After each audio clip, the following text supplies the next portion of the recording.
We play for keeps, Cuddy. You ain't heard about the Huddle fire with DLane. We tryna get it off the muscle. Walters caught the pick and ran it back without a tussle. Blow the whistle, coach is trying to get back to the huddle.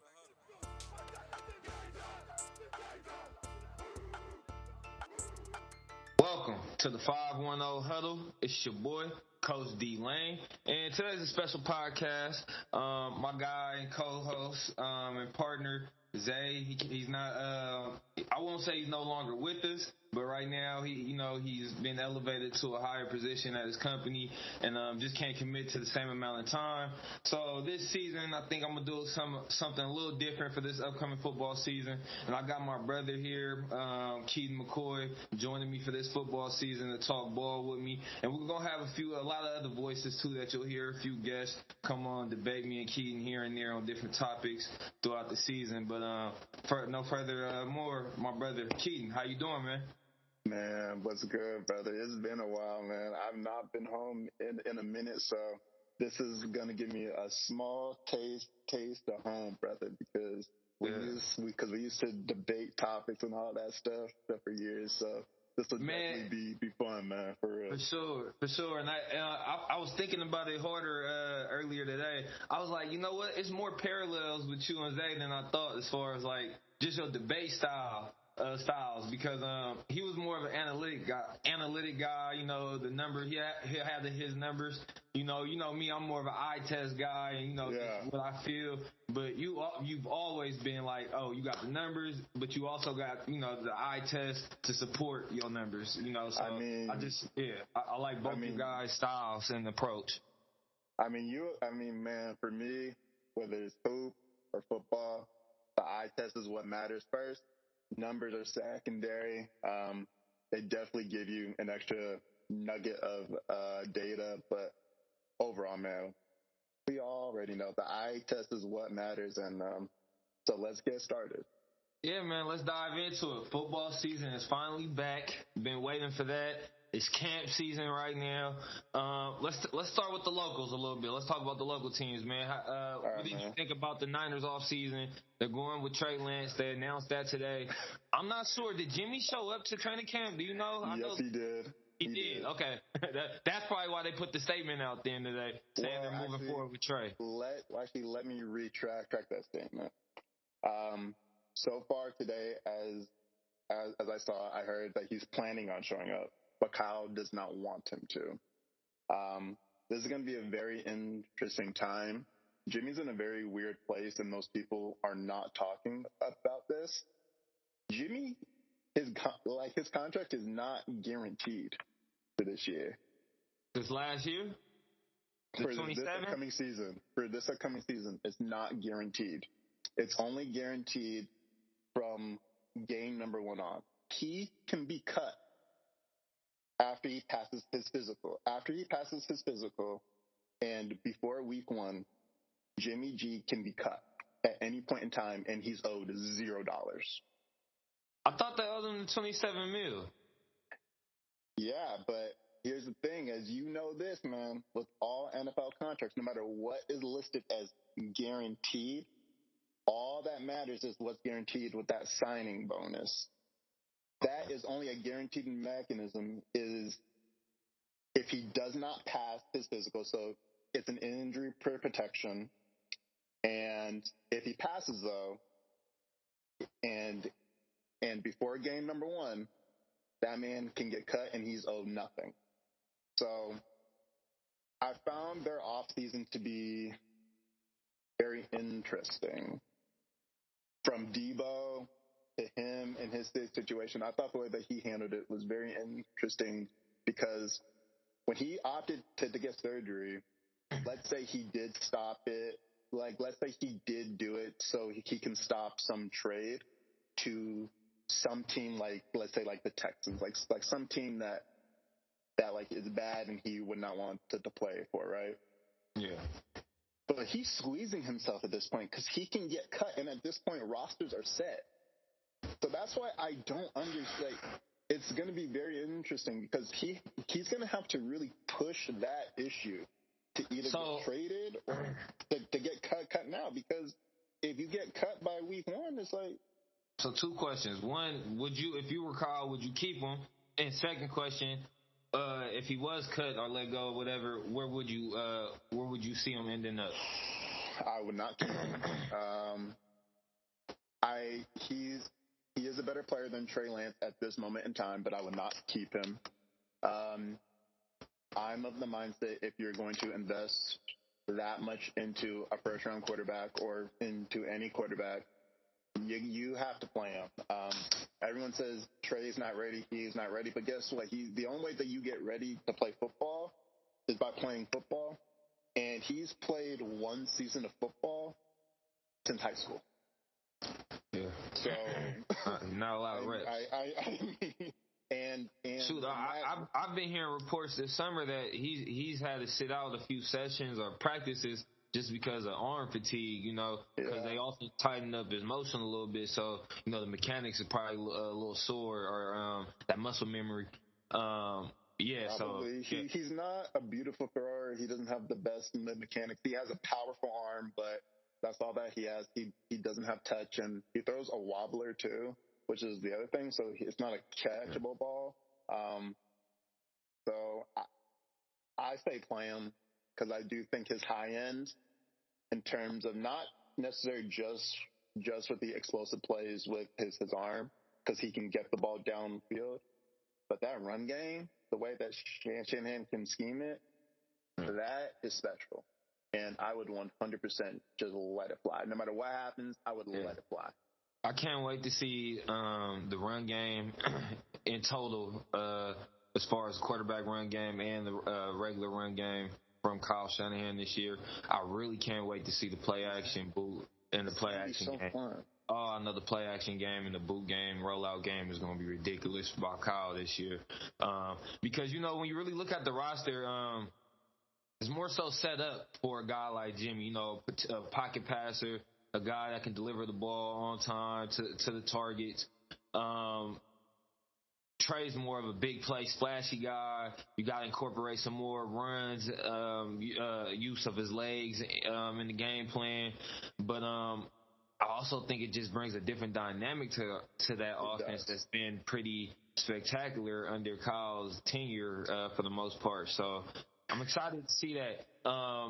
As far as Jimmy, though, where I like to see him, or as far as destinations, I don't know why he just doesn't pull a Baker as far as just, we can, because I believe Baker cut ties as far as he gave some of the money back, or they split it. Yeah, and they also split it between Carroll. I don't know why he doesn't do that for one. Main team would be Seattle. I'd be looking at Seattle if I was Jimmy, or the Browns, especially if Deshaun Watson has 6 games. I believe he's going to get anywhere between 8 to 4 games. But if he gets anywhere between like 6 or 8, I believe you should bring Jimmy in. So Seattle, and as you know, I am a Seahawks fan. Genuinely, I do think they're comfortable going with their quarterback room. Don't ask me why.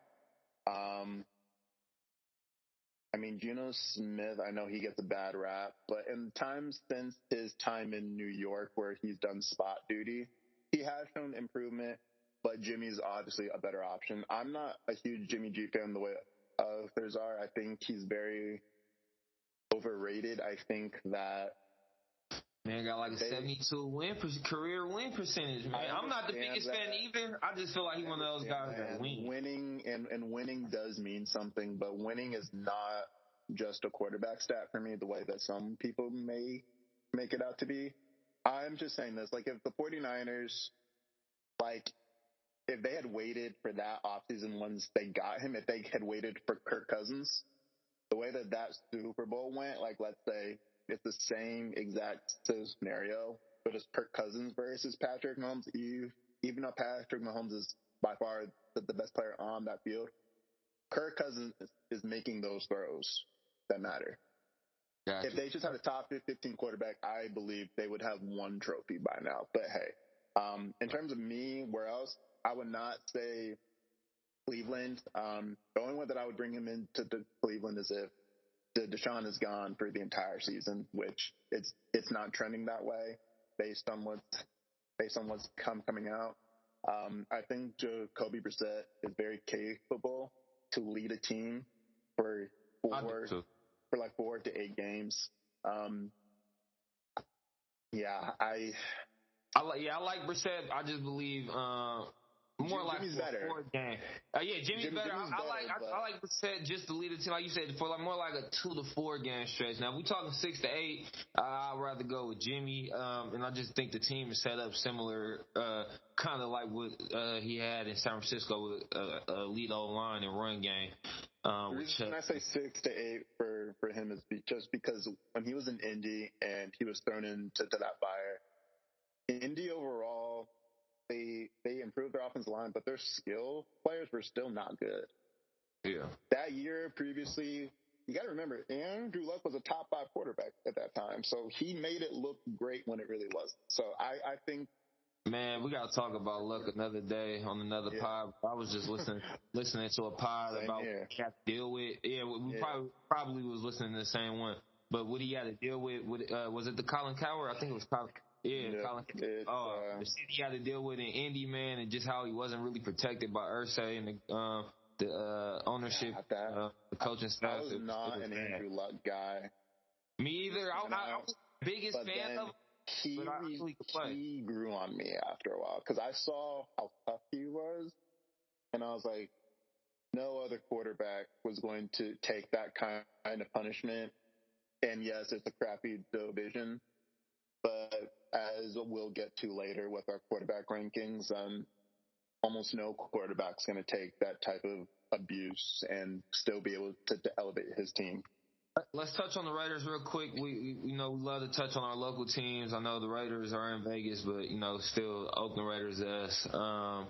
Real quick, let's just touch on their off season, and then dive into these topics. We spent about 15 minutes on the Niners right there. That's cool. I mean, they're a huge topic. They got a lot. They're very interesting team. Yeah, they're an interesting team for sure. We'll have definitely be talking about them more moving forward in the coming days and coming weeks leading up to the season. Raiders off season. What you think about McDaniels in the crew? McDaniels hire I actually love. Derek Carr finally has an offensive coach, number one, and two, one that's current and one that actually believes in him. I think that's going to play a lot of dividends for him. The Devontae Adams position is great. I'll hold off on what I think of him because we're going to do our position rankings at some other point, but he is one of the best players in football. A lot of people, they rank him 1. Just a sneak preview, I don't feel that way. And it's going to shock a lot of people with where I have him ranked or not ranked. But overall, getting Chandler Jones, I think, is very big. At this point, with Chandler Jones, I don't think he's a number one pass. I don't think he's a number one pass rusher anymore. But as your second guy, he's kind of like Vaughn at this point in time. Like, he shouldn't be like your 1, but as your 2, oh man, that is something because he can still go. Just to keep it short with the Raiders, like I said, we'll touch on the local teams again later. At least for me, I'm shocked that you actually said you love the McDaniels hire. I'm not gonna say I don't love it, but as far as just the Raiders in general, to keep it short, like I said, he's my biggest question mark. I love what they did as far as in the draft. Adding some pieces to the defense this offseason. I believe Morig will take that next step as well at the safety position. I like him on the back end. Mullins, I feel like will continue to grow and get better too at corner. Yeah, I liked him since back when he was at Clemson. And then I love, the offense. The offense was pretty solid last year. Waller, Renfro, and then you add Devontae to that mix. Oh man, it'll be interesting to see how people defend Waller and Devontae when they're on the field together. I definitely will. Can't wait to see that. Like you said, I am excited to see Derek Carr have up to just an elite top 3, top 5 play caller in the game with McDaniels. But my biggest question mark is McDaniels because can he lead men yet? We don't know. The way he flamed out in Denver, for me, that it just scarred me. And the way he bailed out the last second with Indy, took the job, then called and bailed out the next day. Like, I don't know. And I heard a lot of stories. I watched a few podcasts. DJ Williams was talking about it on the I Am Athlete podcast about how he was as a coach. He said he was a good coach, but it was just as far as, the leading of men. Like, and I felt, I believe, I think I said earlier this offseason, I said I believe Flores would have been a good head coach for y'all. And like I said, I didn't believe y'all needed, or for the Raiders, I didn't believe they just needed an offensive guy, which is fine. That's the trend or fad right now in the NFL. But I felt like they needed a leader of men, a commanding voice, a strong motivator. They needed one of those type, like Mike Tomlin mode of type coach. They need something like that because of all the turmoil and bullshit they went through last year, man. Like, they went through a lot last year, just as a team. And I feel like they put a lot, I'll speak on how I feel about Derek Carr later, but they put a lot on that man last year, man. He was the guy always stepping up just because it seemed like they had no other type of leadership. I think they needed more of a guy that was cemented as a leader than McDaniel. But as you said, that's my only question mark. With Carr, I do, and like we'll both touch on this later, even if, because I do believe McDaniels has learned a lot of hard lessons from what he has said. Even if he's not the leader of men that we want our coach to be, I still think from just a pure scheming perspective and his football mind, the players are going to respect him. He comes from a winning culture. And also, sometimes, as you know, like the coaches, they really aren't like the leaders like that. Like, the great teams is the locker room. And I think with Derek Carr, finally, the organization is finally behind him fully now that Gruden's gone. And he has that team like it's his team. So I think that's a huge thing. But no, you're definitely right. Like, championship teams and the great teams are definitely player led, and like can govern themselves in the locker room. But some of the best teams are those teams that's coached by a guy that you'll run through the brick wall for. Like I said, like Mike Tomlin, man. Like, I'd love to play for Mike. So I'll strap up right now and play a couple of downs for Mike Tomlin just because I know he'll give me going. You feel me? So yeah. No, like I 100% agree. But I think they got guys over there that are self-starters, and like the guys that are self-starters, like they have credentials in this league that other guys will follow. And I think that says something, but we'll see. Got you. Let's move on, man. Let's talk about hot seat, man. Hot seats. Every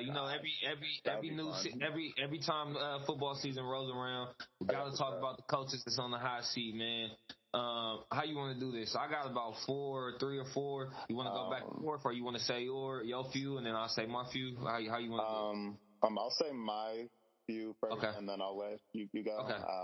I'm not going to give reasons yet. I'll wait until after you go. So, this is in no order, but I have Matt Rule, which is pretty obvious. I have Robert Saleh. I have Lovie Smith. I have Mike McCarthy. Damn, Keaton, how you gonna put Lovie on there? He just got the job. And I'll go into that after. And I got Bill Belichick. And not from the standpoint of he'll be fired. You said 4? You said Rule, Lovie Smith, Robert Saleh, and I put Mike McCarthy also. Cool, and Bill Belichick. Yeah, those are my guys. Okay. I have 2 of your 5, I believe, or 4 or 5. And one I believe might surprise you. I'll save him for the last one. McCarthy. I got McCarthy on there. Everybody knows he's on the hot seat. Matt Rule, like you said, he's on the hot seat as well. For me personally, I believe Cliff is on the hot seat. I'm not gonna say I'm the biggest Kyler fan, but I am a fan of Kyler, and I also believe it's him. I don't believe the flame out issues been just all on Kyler. I believe some of this shit been on Cliff. So we'll talk about that. And the one I believe that may surprise you is Staley with the Chargers. I'm putting his ass on the hot seat. Me personally. All right, so I do like your list. The only reason I didn't put Staley and Cliff on there is because I did think about it, but those two owners are not the most frugal. Um, Especially with Cliff just signing that extension. I know this about the Cardinals owner. He does not like to spend any extra money, and I know he would not want to pay a coach to not coach. That I do know for a fact. So could it happen if they're awful this year? Yes. But it would have to be a complete and utter disaster, especially Have to be another flame. I mean, literally every year they've had flameouts. Every year for yes, his first three. It's been progression though. true. It wins 5, 8, It and is. 11, but it's bad flameouts each year. No, it is. But in totality, they've gotten better. And Kyler, if he doesn't get hurt, do they flame out? I mean, we will discuss Kyler later. Can he not get hurt? Yeah, we'll talk about him later. But that was a huge thing for last season, so that lost their momentum. But I think for me, with Lovie Smith, since that was the name that you put, we all know he was not their first choice and hire. They wanted Josh McCown as their hire. Terrible. You know as well as I do. But I mean, what was the reason to fire their head coach this past year? They actually played hard and they played well. Like, he had Mills. He had Davis Mills. He had Davis Mills being one of the top rookie quarterbacks. They actually played well. Cully had Davis Mills playing as one of the top rookie quarterbacks this past year. Yeah, exactly. And that defense was actually okay. Like, they played hard.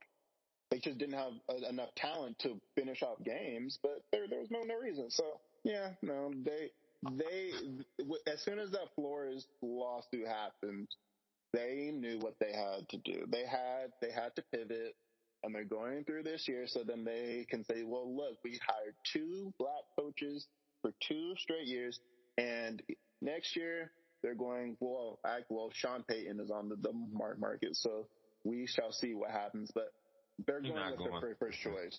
But I'm just saying, like, he's I believe he's in the same boat that Cully was in last year. Exactly. One and done. Sad to see for my guy Lovey, but it is what it is. He's had a few cracks at the apple. Needs some younger guys to get a chance. But I just couldn't put a guy on there in his first year, Keaton. That's just me personally. But I do understand. Like I said, I believe I wouldn't be surprised if they fire him after this year, putting him in the same boat with Cully. I'm a little shocked with the Salah.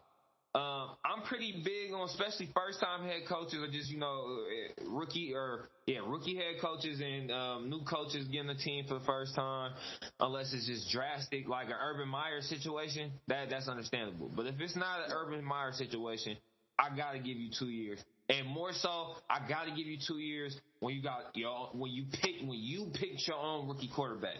Because it's like, I can't expect you, like this year, the Niners should at least make the playoffs for me. I don't expect them to. I won't say, I expect a rookie quarterback to go win a playoff game. That would be nice. I know Niner fans might expect that, but I'll say just at least get into the playoffs because that team is set up and nice. 100%. I can't say that, I can't say that here. It's not about the playoffs. So this is what I'm saying.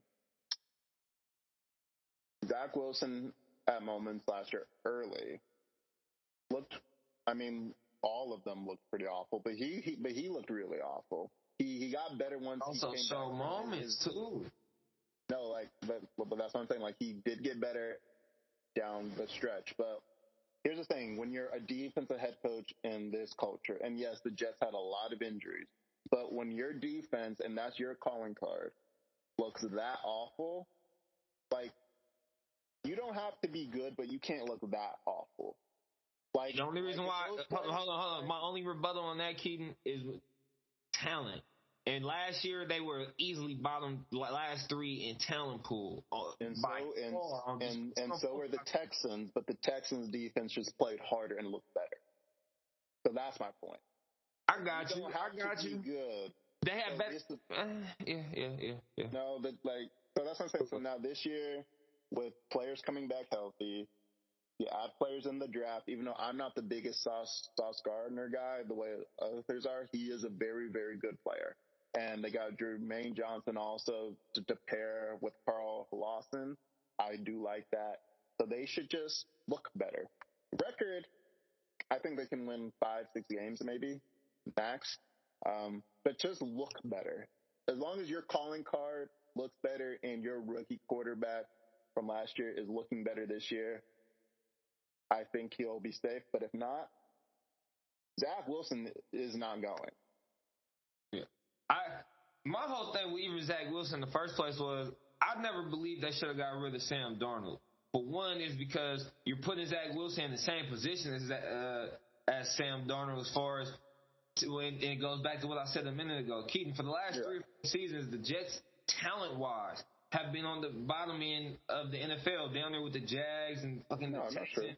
Like like as far as talent, they don't have many Pro Bowl caliber, All Pro caliber done at all probably last year. You feel me? So that's tough to work with. Later with our quarterbacks. Yeah, we'll get to that. Will both know if you have the juice, you you can still see it. You can, and like I said, I feel like I seen in the last draft class, Wilson was my favorite as far as upside. I was like, oh, his arm is just electric. He got it. If he was better, I felt like if he was in San Francisco, he'll look a lot better. If you dropped him in San Francisco, he'll look 10 times better than he did last season. Well, you want to segue into quarterbacks now, or do you want to do the division winners first? It's up to you. Which one you want to do? I say we should segue into quarterbacks because I think that's a very good trend. Okay, we'll go on the quarterbacks. Before quarterbacks, my last point on Staley, because we all know McCarty, he's out there, whatever. I don't ever got them making the playoffs. Staley, playoffs or bust. Y'all got to get to the playoffs. You got a top 5, talent-wise, you got damn near a top 5 quarterback, man. Y'all got to make it to the playoffs. You added too much talent. I love the J.C. Jackson pickup. I still believe Khalil Mac Daddy still got some juice left in the tank. Pair him with the Bosa brother. Man, Derwin James is the second year back off the ACL. I believe he's going to play 10 times better than he did last year. He's still one of the 3 best safeties in football. That defense needs to look a lot better.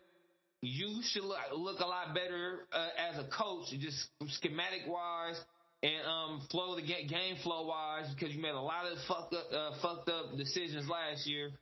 It's playoff or bust for me with the Chargers. The only issue with the Chargers is I still wonder about their roster. They don't have enough big people. That's why they're bad against the run. I don't think it's that. For me, I will flip it on the other side. I would say if any question mark I got for their team is I don't believe they have enough speed on their offense. Oh, the game is a speed game. I 100% agree with that point, but I think Herbert is he can still get it done. But yeah, it don't matter. So good, like as I will say in like a few minutes. But I think between the guys that they have now, I think that's enough for him. We got Herbert plays a lot different. So we go into quarterbacks. We definitely do. It's definitely ranking season with football season here amongst us. We're gonna do offense, defense, or a few offense and defensive positions, but instead we're just gonna do quarterbacks on this pod, and we'll do it so on moving forward by position on the next pod. How you want to do it again? You want to go straight through your 10 and then hear my 10, or you want to go back and forth? I'll just go straight through mine. Actually, so let's do this. So we'll go back and forth. We'll both list our top 5 first, and then we'll do a small breakdown as to why, and then we'll do 6 through 10. Let's go back and forth. I want to go back. You want to do that? I want to go back and forth from the bottom, though. From the bottom down. Let's go bottom up from the bottom down. All right. 10, I got my former quarterback in Seattle. I got Russell Wilson at 10. Oh, you got Russ messed up. Go ahead. I love Russ, but I got him 10. I got Lamar Jackson at 9. My number 8 guy, he was very hard to rank because his ability says he's much higher than this. But he didn't play last year, and he's going to miss some time this year. So I have to be fair because I have not seen him play lately, but the last time I saw him play football, yes, he's 25. Keaton, I forgot to hit you and tell you that too, bro. Don't put he's 25. Come on, bro. He's 25 years old. Bro, we haven't seen him play. Dude, he's over here. He's 25, bro. Dude, he's 25. Bro, last time I saw him play, he was one of the 4 best. It's guys younger than him that has better arms, more electric arms from right now. I'm gonna get to him later. Like why I have him there. All right, he's at 7 for you. No, Deshaun? Okay. 7. I got the GOAT. I have Brady at 7. I have Stafford 6. I got Rodgers 5. I got Burrow 4. I got Herbert 3. And I got Allen 2. And I got number 15, Patrick Mahomes at 1. And that's what I got. Disrespectful resume, man. You have no respect. No respect for resumes whatsoever. I'm going to get to why I have it the way it is. But I'll let you go. We're going to talk about that in a second. I just can't believe it. I can't believe it. I'm gonna go from bottom up. I got Herbert 10. Love the young bull. What did I just say a minute ago? What did I say a minute ago? Damn near easily top 5 talent. This kid's a stud. Electric arm. 10. Ain't did shit yet. Gotta do something. Gotta drop your nuts in the playoffs with me. All right? 9. This one might surprise you. And he's grown on me. Specifically after last season, all the bullshit he had to go through. Derek Carr. Gotta put Derek Carr there at number 10, man. I would honestly, when I first did it, I did have him 10, and then I forgot about Russ, and I was like, I can't do that. Yeah. I had to put Carr in there. But I believe most comebacks are fourth quarter comebacks, game winning drive since he entered the league. 8, I got Lamar. Gotta have Lamar, MVP. Already 37-12 as a career guy. People keep forgetting. I'm tired of the Lamar disrespect and slander this whole offseason, man. It's been crazy. Just because this man is in contract negotiations right now to get his money and get his cheese. Chill out with all the slander, man. Not putting him as top 10 quarterback. Not saying he's elite. He can win 12 MVPs and he won't do this and won't do that. I've heard crazy. I've been hearing crazy things, bro. On something, but people are forgetting they were the 1 seed last year. I think they were like 6-2. Lamar was balling actually. Yeah, they were balling last year before the team got injured, riddled with injuries, and Lamar got COVID and got hurt. So. I think they were the most injured team in the NFL last year, if I'm correct. No, they were up there. I think they were. Yeah, because J.K. Dobbins was out for the year before the season.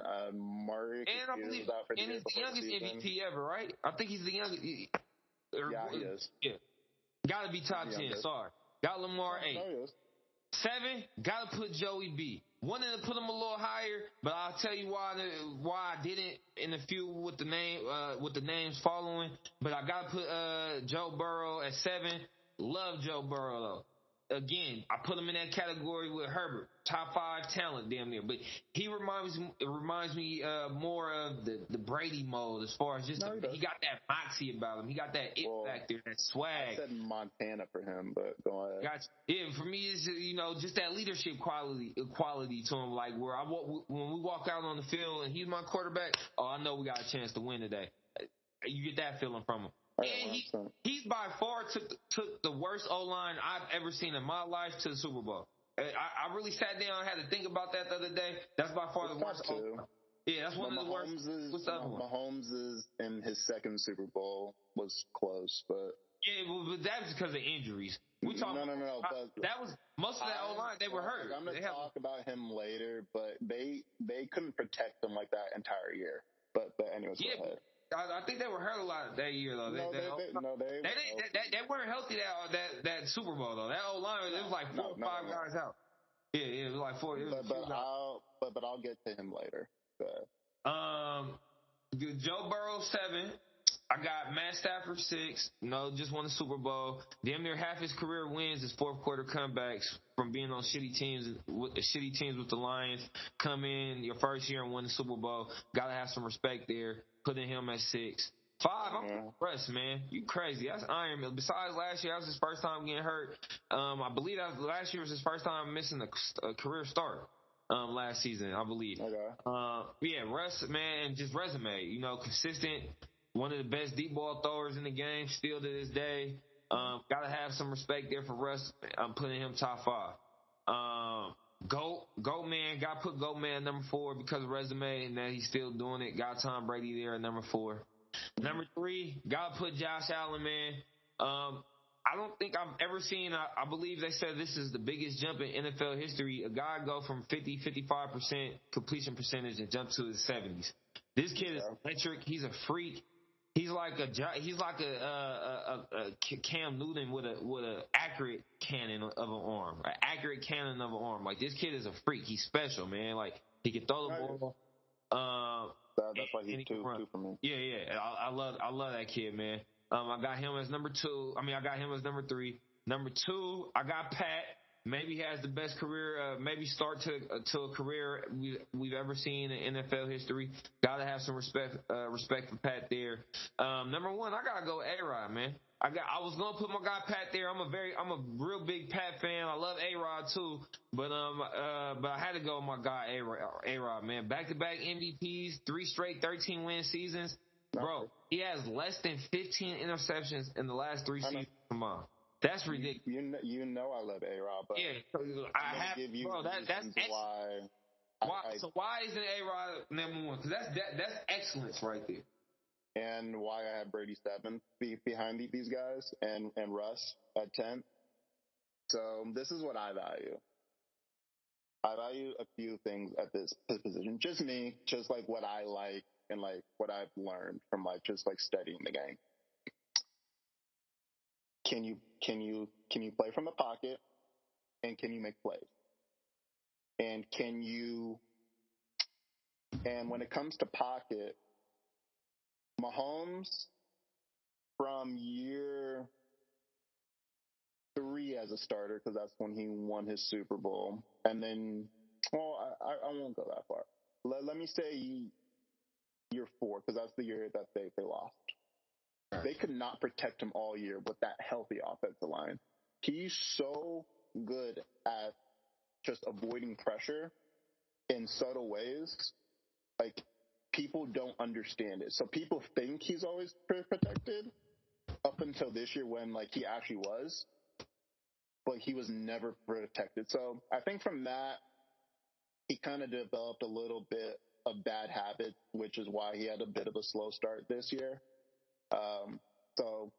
And he's just the ultimate playmaker. He's never out of a game, no matter what the circumstances are. And as you know, he's special. I mean, we could just go on and on about him. I don't think he needs a lot of discussion. Allen the same way. I think he's the most gifted player on this list. I love Josh Allen. The only reason, honestly, for me, I thought Mahomes was going to have a decade-long reign as the number 1 quarterback in all of football. I still think he might, but he still has to there can never be slippage because Allen's right there with him. Hold on. So where you got Burrow and Herbert ranked at again? I have Herbert 3rd and I have Burrow 4th, and I have Herbert 3. How do you have Herbert above Burrow? So it's what I've seen so far, plus what I think he's going. I also go off of what you're going to do. Also, he's the most productive quarterback in his first 2 years ever. Can't do that, bro. You can't do it. You ain't seen it. You don't know it. How you gonna go off of what you going to do? Not a throw that he can't make. Not a throw that he and I did not like him at Oregon. Oregon's offense is the worst offense ever because I thought he was the most overrated prospect that I've heard in the last few years. Oregon's offense. They didn't use him right at Oregon. He is so special of a thrower, and he's so physically. He's the best passer and thrower in the entire league. Well, clearly his ass couldn't make good enough throws versus the Raiders to get him in the playoffs, Keaton. I can't put him over. I can't put him on, Joe. He did. I seen Joe Burrow take that O-line to the championship, Super Bowl. I'm sorry. He doesn't have Jamar Chase. Come on. He had Jamar Chase and T.T. Higgins. He got Keaton Allen and Mike Williams. I mean, obviously, our receiver list is going to be very, very different also. So Keaton Allen is still top 10 to me, and Mike Williams is top 20 easy. Yeah, but... Okay, so if you got a generational talent, like if you got a top 3 quarterback, like you're saying, if you got a top 12, let's say top 12, Allen, and a top 20 receiver, you got to get to the playoffs, dude. What are you talking about? I mean, his defense was not great. Like I said, they didn't have enough big people. They could not stop. They could not stop the run. Like I said, excuses. The way he throws the rock and the way that he has command of that offense and that team. Watch this year. So I'm saying Burrow's situation wasn't great, and he turned that around. It wasn't, but he had more offensive talent around him, period. Just on the outside. He just on the outside with one guy. Nah.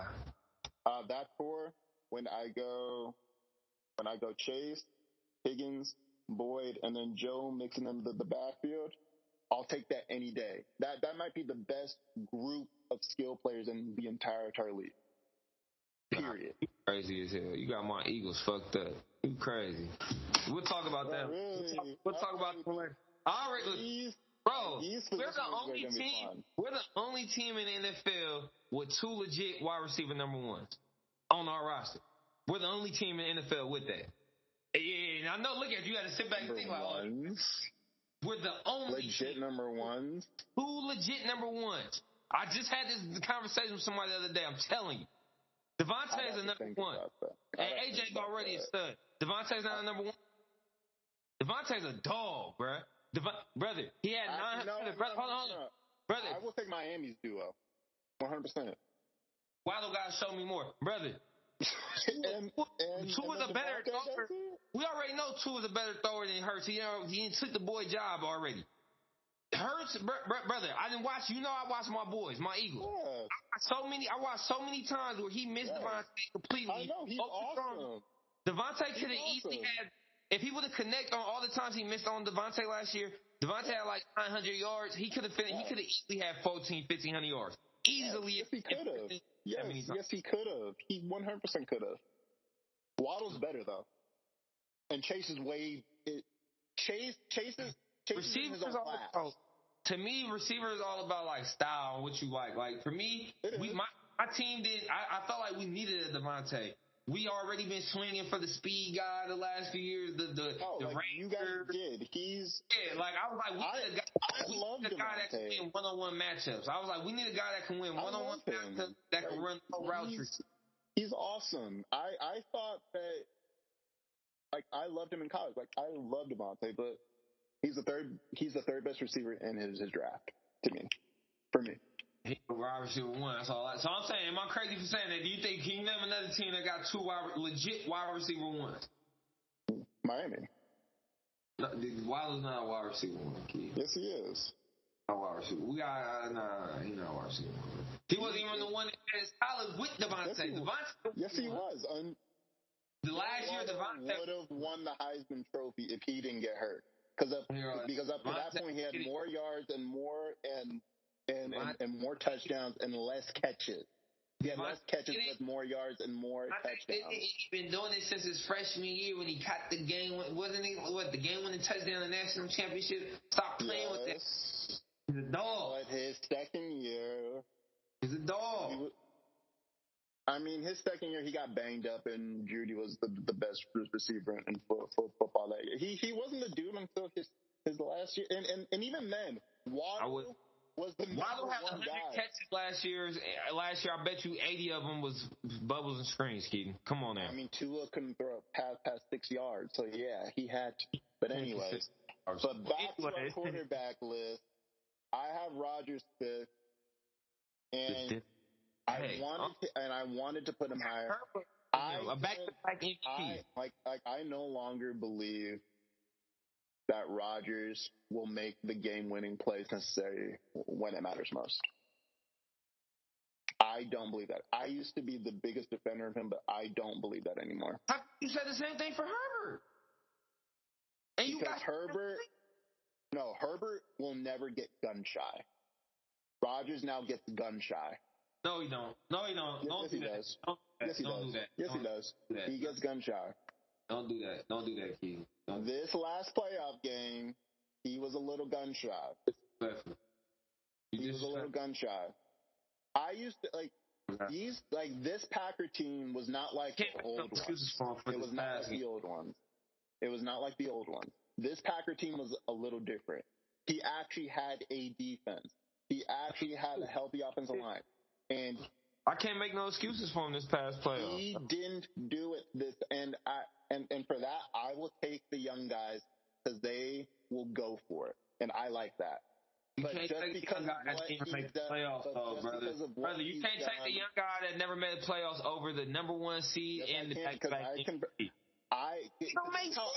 This is how I rank quarterbacks.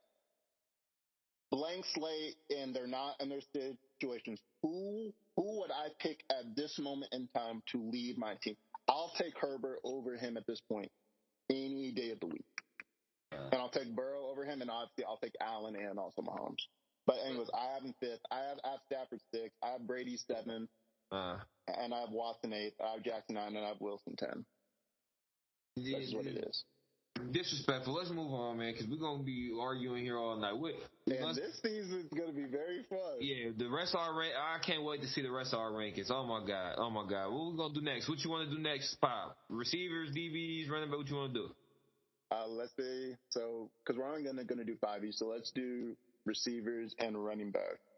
All right, we'll do them next time. All right, what we got? Did we do our division winners yet, Keaton? No, not yet. So I'll just run through mine quick. AFC. The AFC East, I have the Bills. I mean, that's pretty obvious. The AFC North, I'm going with the Ravens. AFC South, this is tough, but I'm going with the Titans over the Colts just slightly. The AFC West, I'm still rolling with the Chiefs as long as they have number 15. For the playoff teams.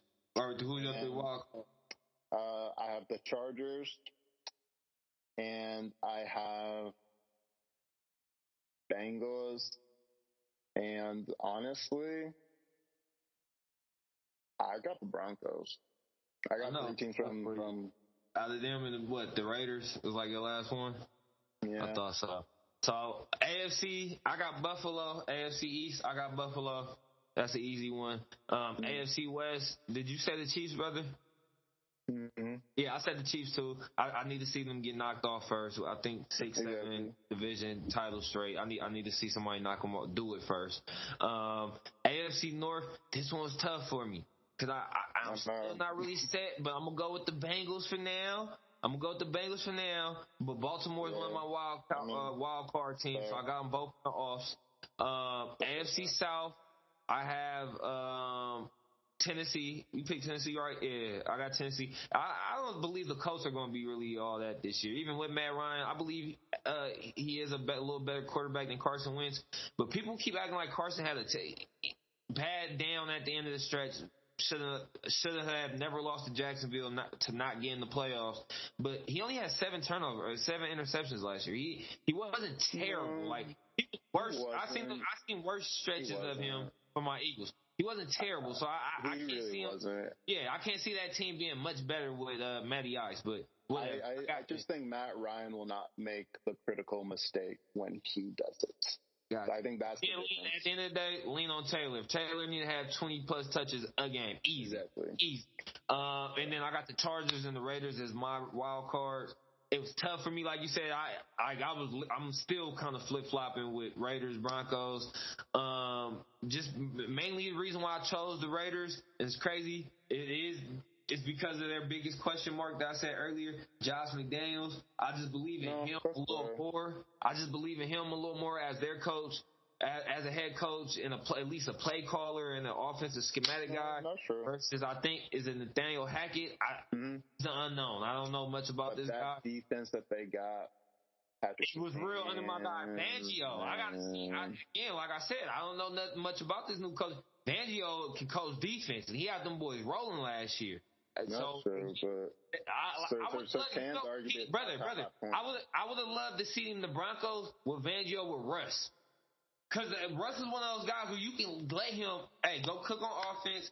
I'm running this defense. Like I'm not a super fan of the offensive fad or hot top or gimmick of going to get an offensive guy or having to get an offensive guy. I believe if you got that guy at quarterback, you can still get it done as an organization and a winning football team with a defensive-minded head coach. That's just me. No, it's true. I think it's just more of like a continuity thing because no one's gonna hire your head coach that's an offensive mind away. Whereas with your offensive coordinator, as we've seen with some quarterbacks, no matter how good they are, like there is a transition a little bit. So I think that's kind of why. But anyways, gotcha. NFC, or you got anything else for AFC? No, that's it. I mean, NFC then. The Raiders, Broncos, that was tough, but I chose the Broncos because I just think that they have more talent. Gotcha. You think their offense is more talented? I think the Raiders' offense is more talented.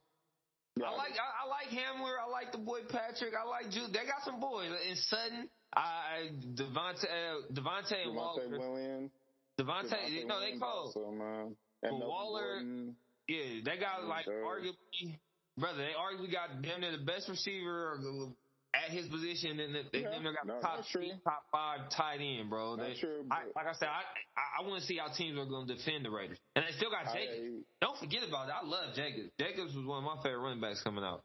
I still think that last year he's going to be unlocked this year. Javonte Williams to me is the best running back in the division, but that's just me. We're gonna see though. He dropping balls too, brother. Really. Yes, he does, but we'll get to him later. But anyways, okay. So for the NFC, for the NFC East, my knee jerk was to just say the Eagles, but this was actually tougher for me because I do think. I don't know why. I just have this weird feeling about the Cowboys this year, but I did go with the Eagles. Oh, I was finna say, boy, you was finna steer. Ooh, I did go with the Eagles just slightly. Slightly? What? We'll talk about that. Go ahead. Because Dak's the best quarterback in the division. I think Dak can get overrated, but he is the best quarterback in the division right now. But anyways, the NFC North. I know the Vikings are getting a lot of love, a lot of hype right now. I do think the Vikings will make the playoffs, but Aaron Rodgers plus that defense, I believe will be enough to win that division, even if they only win like 11 games. So NFC South, I have Tampa, but just slightly, only because, and the reason I chose Tampa, honestly, because Alvin Kamara is a huge question mark. Michael Thomas is a huge question mark. I don't know if Jameis will be ready. So that's kind of why. I picked Tampa because I've never been a believer in Tampa the way that everyone else is. That's just me. I'm on an island with that one, but hey. No, I'm right there with you, and I actually like the Saints. I'm gonna talk about the Saints later during the hot topics when we talk Dark Horse.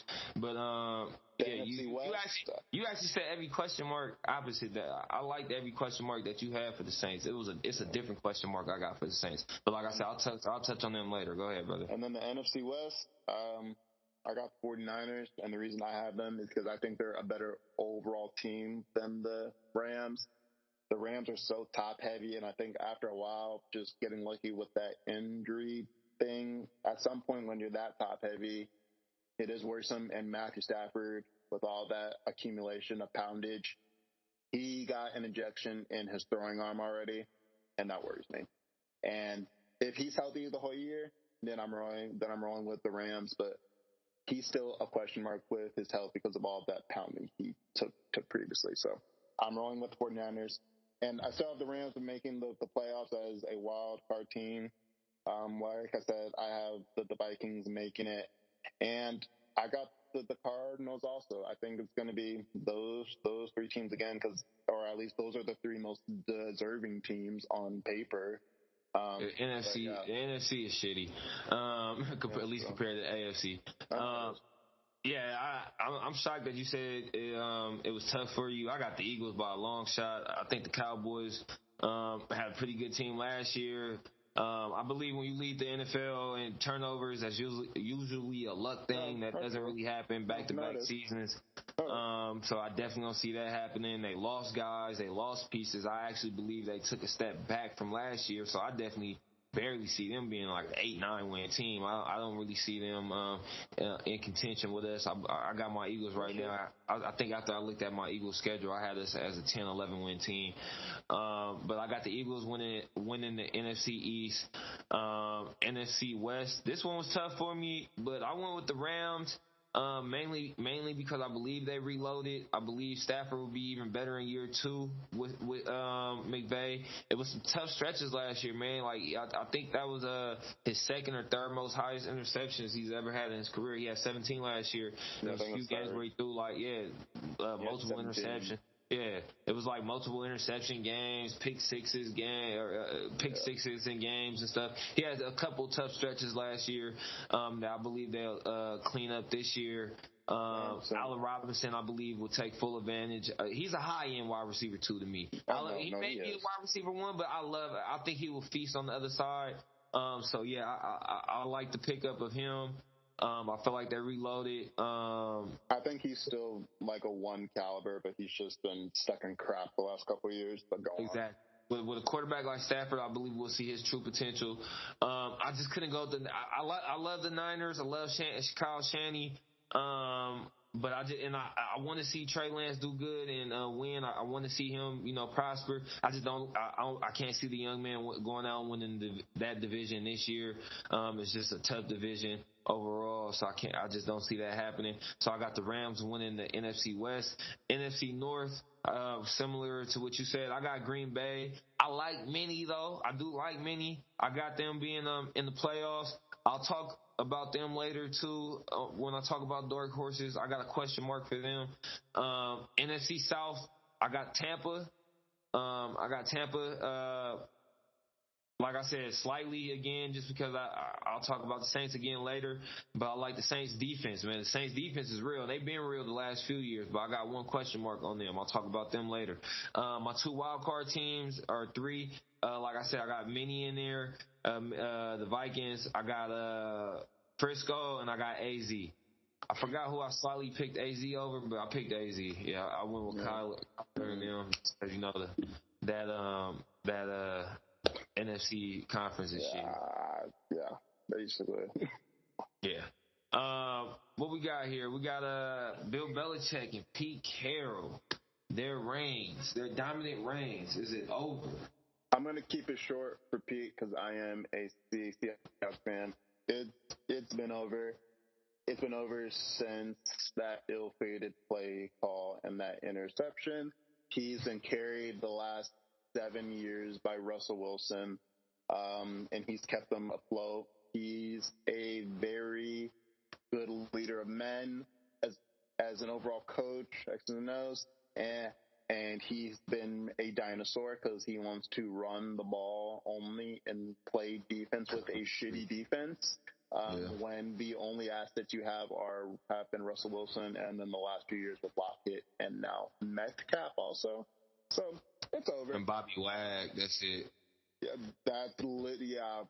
and Jamal Adams is still very good. They put him in tough positions, so people think he's worse than what he is. He's no longer one of the 3 best safeties in football, but he's still really, really good.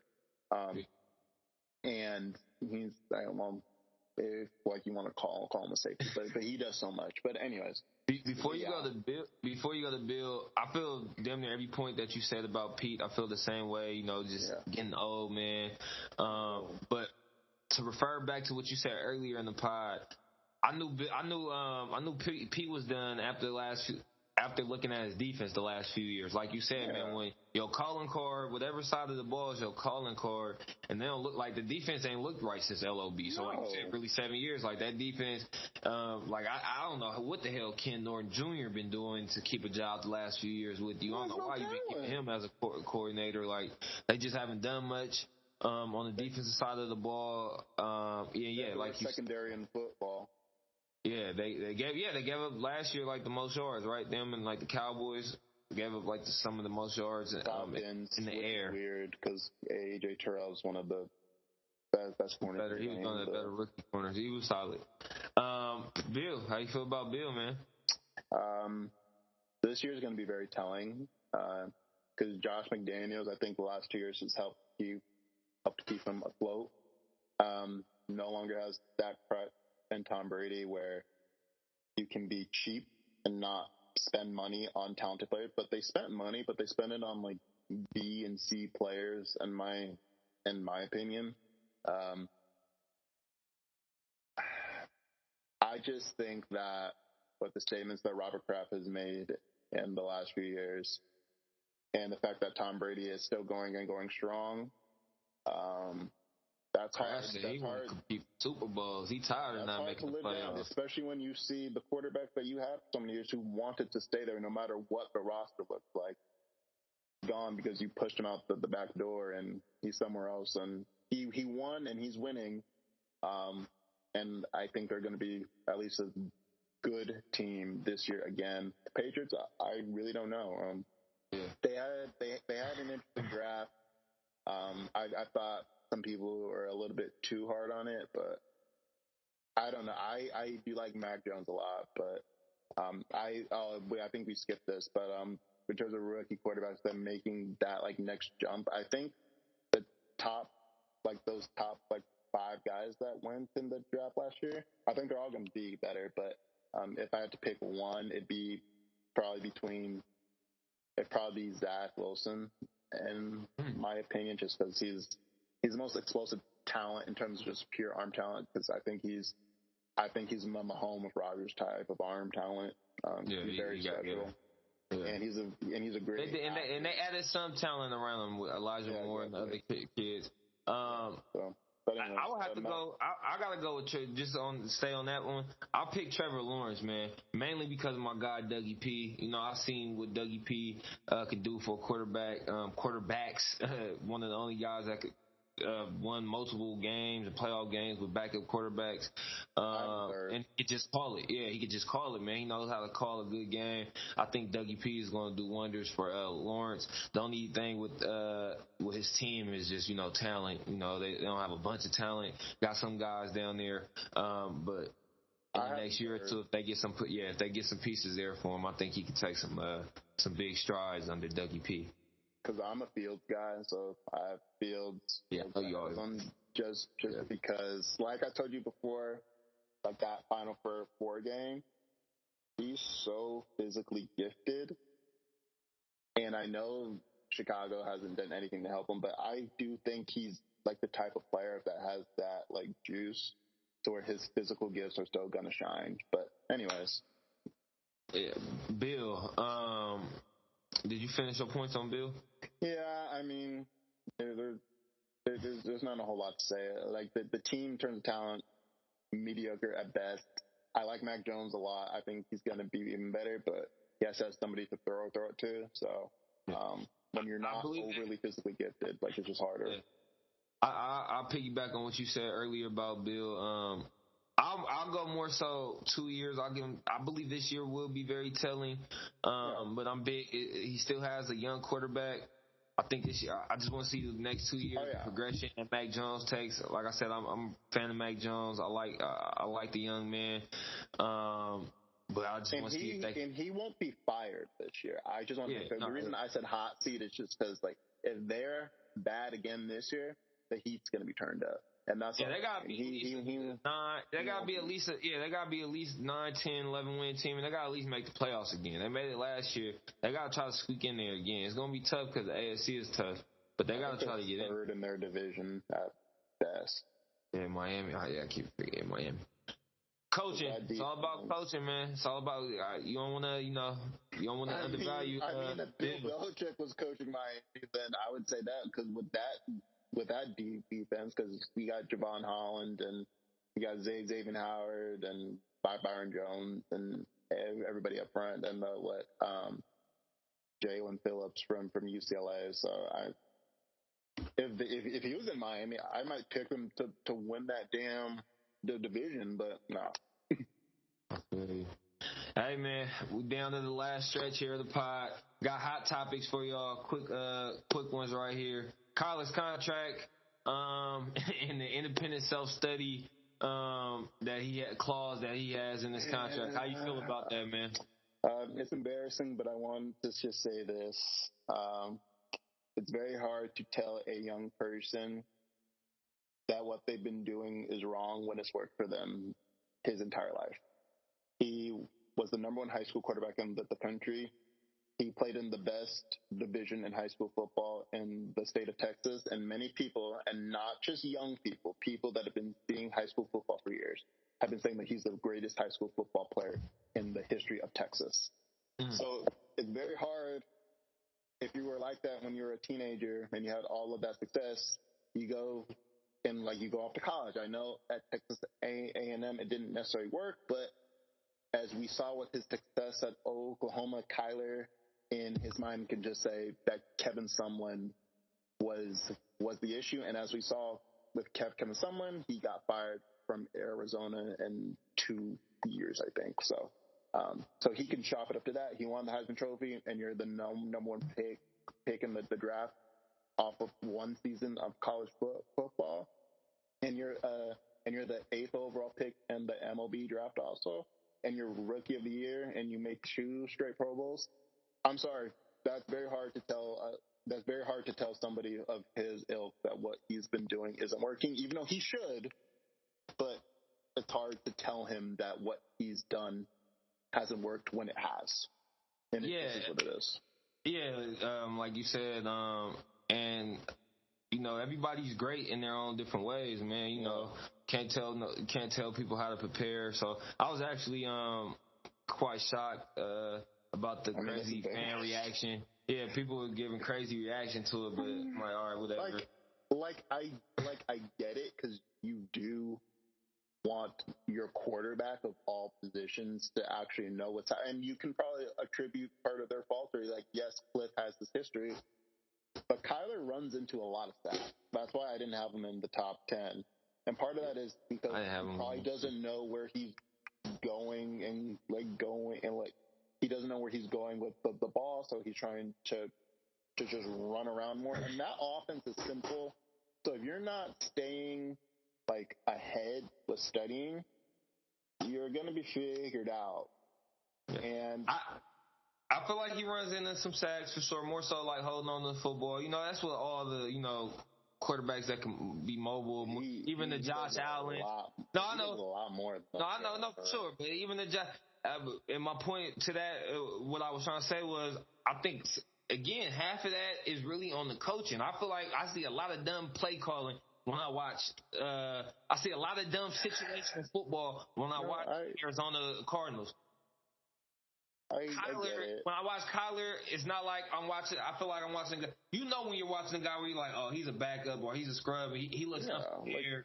When I'm watching Kyler, it doesn't look like he's unprepared. And I'm not saying study habit is good or bad. Like we both will agree, ideally you would want your quarterback to be, a film junkie, but he's not. All right, whatever. And he's still a baller. No, it's true. That's his thing. But when guys in the old days weren't like that either. Exactly. When I watch him, I just don't get the impression that he's not prepared. I more so get the feeling like, damn, sometimes I get the feeling, hey, the coaching, when they going good, Cliff got them rolling, but sometimes when shit fucked up or some situational football moments, they can look bad, man. They can look real bad, bro. You are right with a lot of that. The only thing that I'll piggyback off and say again, they falter down the stretch, and he's part of that problem.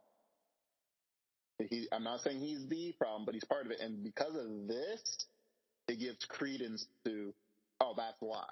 Yeah. So you can't put yourself in that position. I'm just mad they put. What does it say, brother? We'll both agree that the Cardinals most likely put this out, right? That aspect of the contract. No, okay, I believe they put that out because they did that shit. They did the contract, in spite. Like, as far as I don't think they wanted to sign him to the contract. No, it's different just because this is what I learned earlier today that apparently, because when every contract is filed through like the players union, like it gets reviewed, like it's all public. So the Cardinals, they didn't have to do anything. Like it's all public. Okay. If he didn't want anybody to know, so one or two, his agent is an absolute moron if he thought that nobody would find that out. And if I'm Kyler, I'm upset and I'm finding new representation. But he can stop all this. The only thing that he has to do is to play consistent football from start to finish. And also that's probably also why he's gotten hurt the last 2 years, because he's trying to run around too much because he doesn't know what he's doing at some points, and he runs into sacks and he gets hurt, and he's a small man. No, for sure. It's just one of my last points on Kyle I wanted to ask you, brother. D-Watt gets 230 fully guaranteed. He's worth it. I love D-Watt to me. Hey, before he went out, what he had going in his situation, I had him damn near as like playing top 5 football, top 5 quarterback football. I love D-Watt. I mean, I had him in like 4. Yeah, me too. He was right there. I thought that would have been like the new trend, especially for a guy like Kyler or Lamar, as far as like, if I'm Lamar, I thought that would have been the starting point, especially for him and Kyler. Like, I need 230 fully. I need that. Like, I feel like for some reason, I know for a fact Joe Burrow and Justin Herbert is going to get 280 to 300, and they may get it fully guaranteed. It's a 90% chance those two are going to get their fully guaranteed contract. In principle, yes, I agree with you on Lamar and Kyler. This is going back to why I had Deshaun Watson 8th, despite him not playing last year and probably won't play maybe half of this year or more or less, whatever it will be. He can still play from the pocket much better. He doesn't have the greatest arm in the league, but it's top half of the league, but he's a great passer. He's a great passer in the pocket. He's a great passer on the run and outside the pocket, and playing backyard football. He's up there with anybody. You talking about D-Watt or Lamar? Yeah. Oh, yeah. D-Watt. Yeah, facts. Lamar's better in the pocket than Kyler just because he's a bigger man. Also why I feel like Lamar, brother, do you agree? I feel like Lamar is underrated as a pocket passer. He's way underrated as he can dart it. He just throws it different. It's like a dart type throw, but it is. It's effective. It's effective. I believe it's effective enough. The only thing that I'll say about Lamar is his deep ball can come apart at times, but I don't care because what he brings to the table with everything else, like his running style is so elite. Like if we're just rating runners with like the ball in their hands, he's top 5 at the very least. Top 5, yeah, he's up there. I got to be honest, just as far as how he looks when he moves with the ball, he's right up there with Tyreek for me. It's like Tyreek, him, and probably like Debo. Like as far as just how they look when they moving with the ball, like they be gliding and Debo is just more like powerful and like, you feel me? But like it still look nasty. Lamar and Tyreek, and one more I got, Chases too. I love Tony. Those 3 is like human joystick type cats, like video game. I love Tony, but he has to get the ball in his hands to he's that discussion. They gotta get him out of there. Kadarius Toney, man, hey, he'd be a stud, y'all. I would have said AJ Brown before him right now, just because he gets the ball in his hand.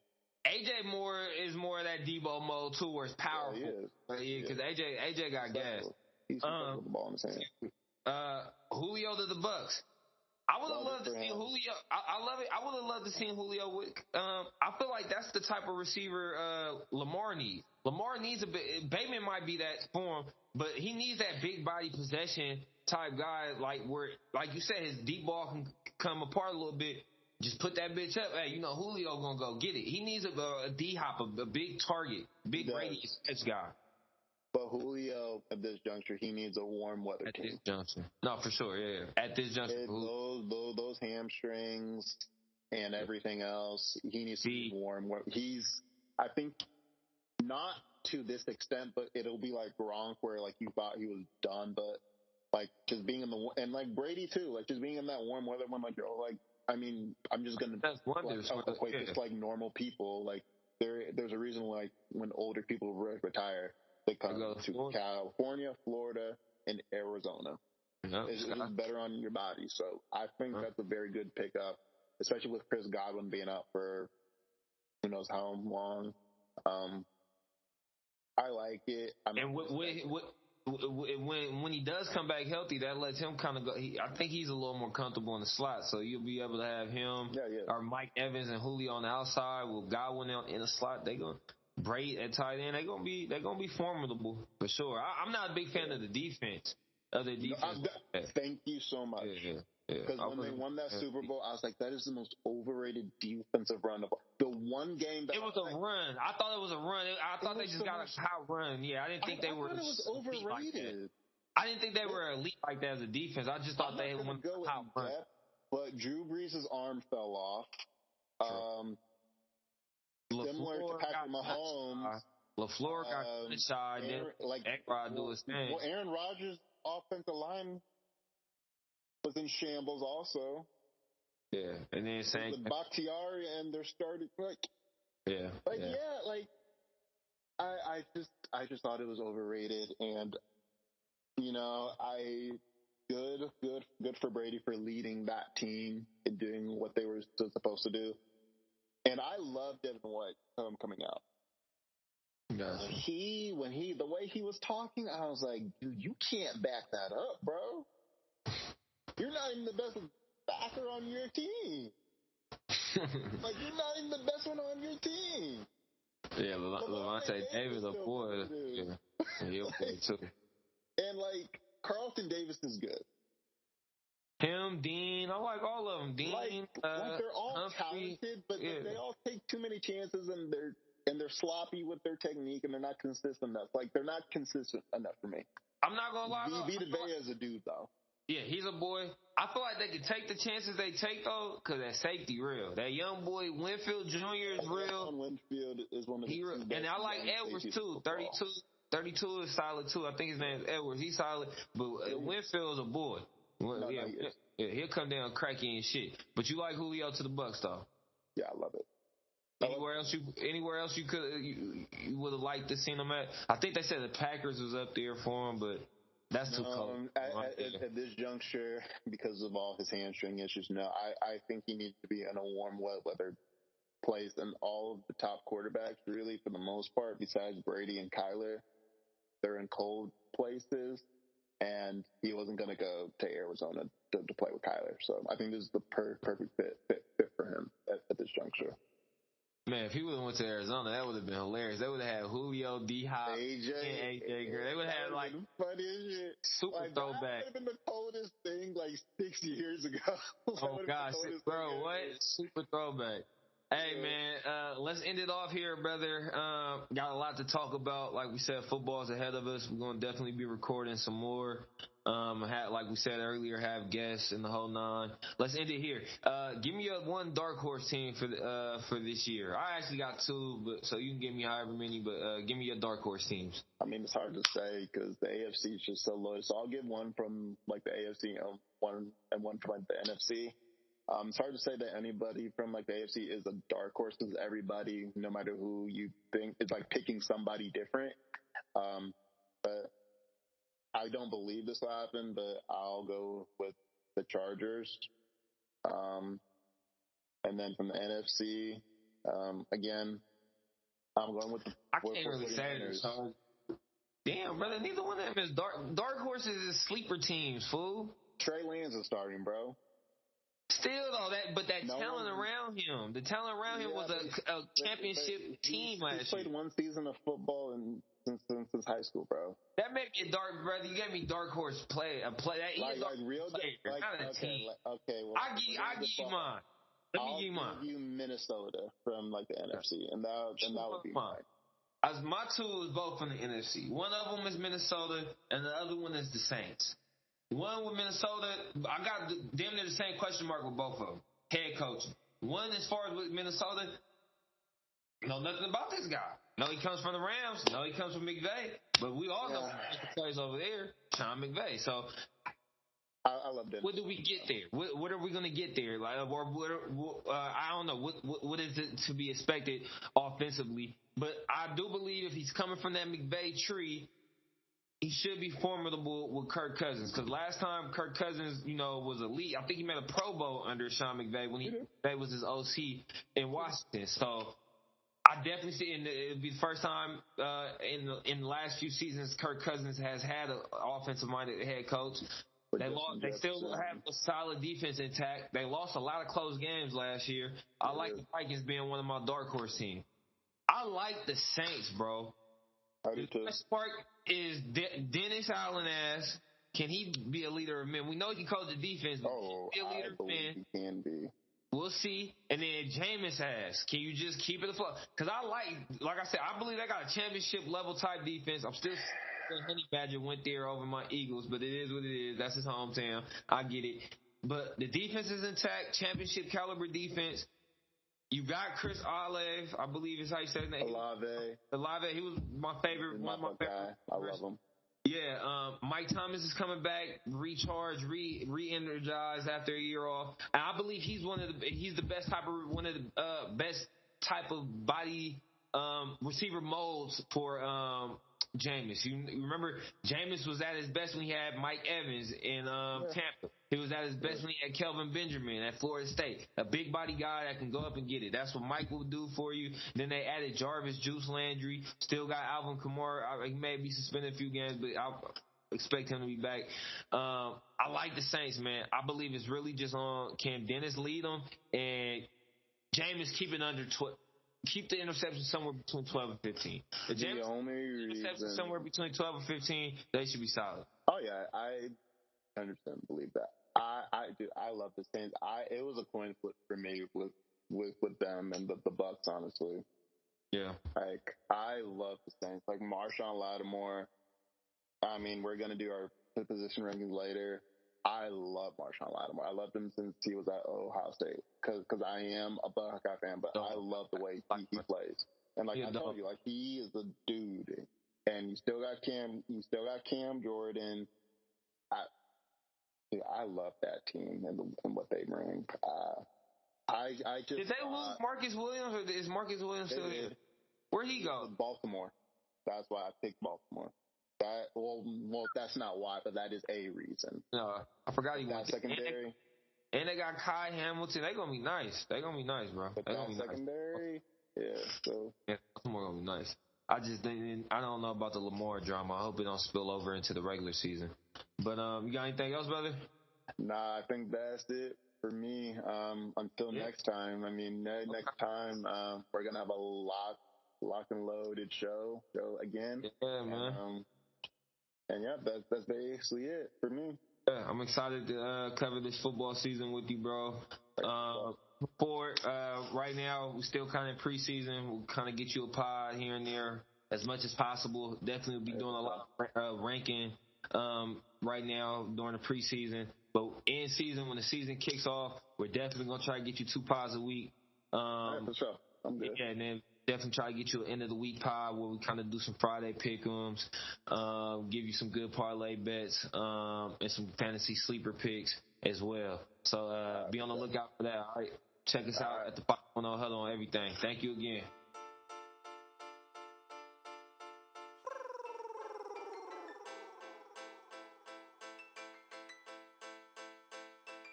We play for keeps, Cuddy.